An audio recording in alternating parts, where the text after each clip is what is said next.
O presidente Jair Bolsonaro determinou o envio das Forças Armadas para combater as queimadas na Amazônia.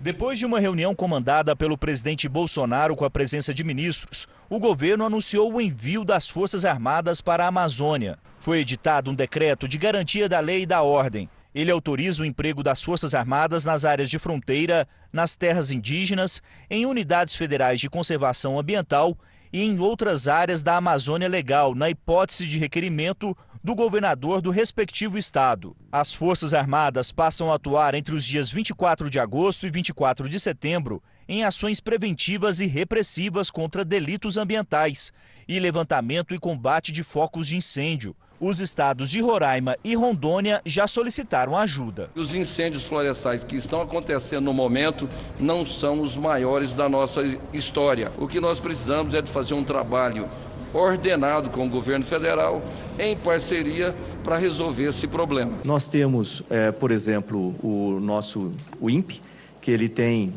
um sistema para indicar focos de incêndio, vai continuar a oferecer os dados e vai oferecer com maior velocidade, vamos dizer assim, né, diretamente para a comissão, né, para o grupo, né, que está trabalhando com o combate efetivo lá dentro em campo. E o presidente Jair Bolsonaro decidiu falar em rede nacional de rádio e televisão. A floresta amazônica é parte essencial da nossa história, do nosso território e de tudo que nos faz sentir ser brasileiro. Tenho profundo amor e respeito pela Amazônia. A proteção da floresta é nosso dever. Estamos cientes disso e atuando para combater o desmatamento ilegal e quaisquer outras atividades criminosas que coloquem a nossa Amazônia em risco. Disse que somente a fiscalização não resolve. Somos um governo de tolerância zero com a criminalidade e na área ambiental não será diferente. E explicou o uso das Forças Armadas. O emprego extensivo de pessoal e equipamentos das Forças Armadas, auxiliares e outras agências permitirão não apenas combater as atividades ilegais, como também conter o avanço de queimadas na região.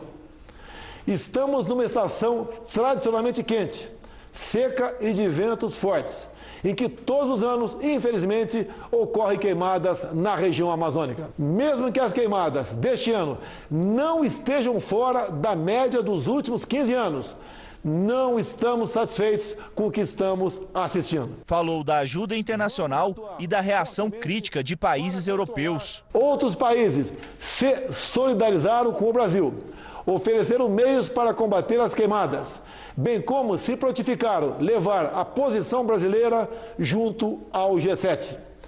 Incêndios florestais existem em todo o mundo e isso não pode servir de pretexto para possíveis sanções internacionais. Na tarde dessa sexta-feira, o presidente Jair Bolsonaro falou por telefone com o presidente americano Donald Trump. Os dois conversaram sobre acordos bilaterais e incêndios na Amazônia. Os Estados Unidos ofereceram ajuda no combate às chamas. E por determinação de Jair Bolsonaro, o governo passou a agir na guerra de informações contra países que acusam o Brasil de incentivar o desmatamento. O Ministério das Relações Exteriores enviou aos diplomatas em todo o mundo informações sobre o que é feito aqui com relação à política ambiental.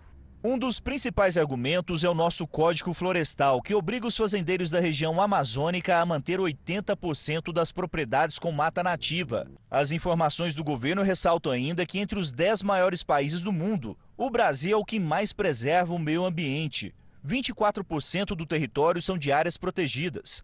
Na China, este índice é de 14% e 11% nos Estados Unidos. Informações levantadas pelo Jornal da Record mostram que no Brasil as áreas de preservação permanente, como as margens de rios, variam de 5 a 500 metros. Na França e na Alemanha, países que acusam o país de desmatar a Amazônia, a legislação exige 5 metros. Segundo o Projeto Global do Carbono, que avalia as emissões de cada país, a Alemanha emitiu em 2016 mais de 89 bilhões de toneladas de CO2, contra 13 bilhões de toneladas do Brasil.